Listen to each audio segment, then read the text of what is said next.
Welcome back to Ramon Yaps at whatever the hell he thought of today. Today we are selling the Earth. Yeah, you heard me. We're selling the Earth. If you're new around here, welcome. If you came from Instagram, that's cool. We have a Discord server now. That's good. Link will be in the description. All right, let's talk about why we're selling the Earth now. It's not really that we're selling the Earth, but I was noticing while I was driving today, business ideas are really everywhere. And like when I say like everywhere, like you could look outside, like I'm driving on the road and I see a traffic code on the side. Somebody's selling that. Somebody's either selling it to the government or, a construction company, and they're probably making a decent bit of money because I see a traffic cones, everywhere, wherever I'm driving. There's always traffic going on. So let's talk about it. We're selling the earth. I put it this way because like everything around us is being sold in some sort of way, and that's kind of like a concept that we have in our head that we're able to sell things for money in an economy, right? And that's like a concept that we have created and a construct that has been built on society, right? So everything around us that we see, or we can make it into something, like materialize it in some sort of way that's valuable to somebody else, and we can sell it to them. So that's like buildings, roads, or shops, whatever it may be. So I give this example of New York because New York is huge and it has a lot of things around it.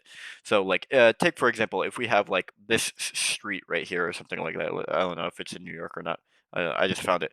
Um, we could see like there's a road. Well, obviously the road. So we can take this in a couple of different ways. So we have the road itself, but at the same time we also have the materials of the road and the person who painted the crosswalk.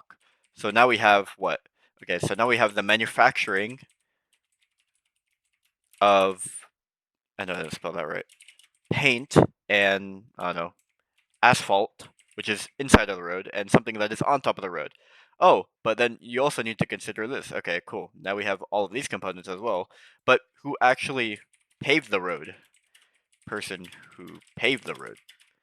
So, within a simple road in itself, there is a lot of things that happen in towards like how to actually make the road exist, and they initiate all these components. So the business of making roads itself is a lot more complicated, or has many different layers to it than we actually think. We could also consider, I guess, the buildings themselves. We have the real estate agents who maybe sells an apartment within the building itself. We have the people who are contracted to make the building. We have the investors who make the money that goes into the building. Let me get one more. Let me see. What do I see here? The barricades over here. These barricades over in this corner right here, that we see right here. Somebody is having to dish out money to make those barricades with some sort of material, and then also sell them to the state or the company for construction that is manufacturing them, to be placed here so that people don't get hurt. Right. These are just all outside examples. Like you could go into like any sort of building, or you could just walk outside and give a lot more examples to yourself, right? So the point here is that some businesses are boring, but some of them we need out of just pure necessity for the infrastructure of economies and cities that we live in. So, while I was driving, I was really thinking this question, like, who makes everything around us? And there's really a lot of layers to everything that we're sort of making in, society, right? Like the buildings I gave, the roads, the barricades. And so those are boring businesses, but, we're selling everything around us, whatever it may be, in some sort of way, from simple roads to buildings, right? So that's important to note. So I want to give an example from GTA because we're never getting GTA 6 at this rate. Rockstar is doing everything they can to not give us this damn game. But I'm gonna put it in context so maybe you'll understand a bit better. So let's say Trevor over here, he goes on a heist. He needs the equipment to rob the place. Please don't demonetize me. He needs to he needs the equipment to rob a place. So the questions that I'm going to be asking myself, and I've been thinking a lot more in this way, for better or worse, but who built the bank? Who manufactured Trevor's weapons? And what are the materials used in both? So obviously, a weapon itself, you can't just like 3D. I mean, you can 3D print, a weapon of some sort, but then you also need like the ammo and everything like that. So it's like, okay, how do you make the ammo? What are the components of the ammo? Okay, who built the bank? Okay, who owns the bank? Who is being paid to work at the bank? Oh, but who actually constructed the bank itself? It's a lot of construction stuff here now that I think about it. It's common theme that we have here. But there are also like boring businesses in this case. So that's like business mindset that I'll talk about. But in general, what we want to be thinking about here is, there are all of these simple components that make up a larger business that have to go into play for it to actually function. So at the end of the day, we're talking about, basic atoms, structures, materials, like natural things that occur in the world that we use to our benefit. And so that's kind of the example I want to give here is that, you know, we have multiple components to the bank. There's multiple components to Trevor and his weapons for him to take action, for him to make money. So yeah, but the business mindset, kind of like when I want to get out here today, is kind of like this: when you're looking at a business and there's a lot of things in the world that we are selling, and it's hard to, like, I guess, think about how should I pursue this, or should I pursue this in the first place? Is that, one, is there a gap in the market?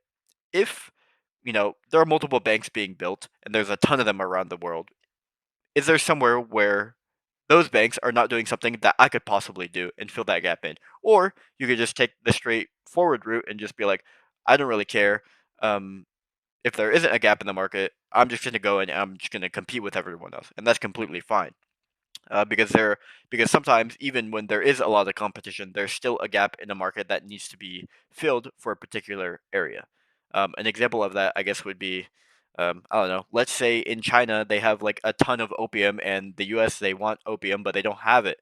So then somebody's gonna go over there, and China's gonna be like, "Oh shit, America doesn't have opium, but the rest of the world does. Okay, let me, ship it and sell it over there, stuff like that. I don't know, opium wars or something." That's like a basic example. Like, okay, just try to give your idea a marketing tactic to be able to reach other places where it would not otherwise not exist, or try to make a way for it to exist there.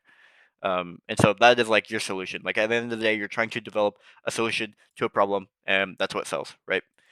So if you're always learning and you're always curious, like for me today, I was just like, man, I was like bored, just, I don't know, sitting in my car waiting for traffic to pass by. And I look outside, I'm just like, that's a lot of traffic cones. And so that's kind of like the example that I gave. Like if you're always consistently thinking and thinking and learning and wanting to be curious about what are the things around me and how do they work, kind of like get into this weird business mindset sort of thing, and you're always thinking that way. And that's, I think it's positive. But like I said, there are boring businesses, and this traffic owns one is like something that I like realized. Also, other few ones that are very niche that come to mind that I researched and noticed they make quite a bit of money, especially based on the area that you're in. Porta potties, construction workers, a lot of construction going on. There's porta potties, storage containers. Now, I don't mean just like storage containers as in like, I need to put my stuff somewhere because I'm moving or something like that, and I need to put them in the containers. Like shipping containers that go on large ships that travel around the world, that is for world trade or commerce.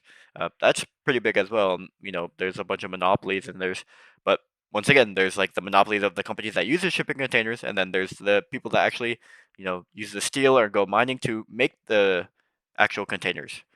Um, so yeah, quite a bit of depth to it.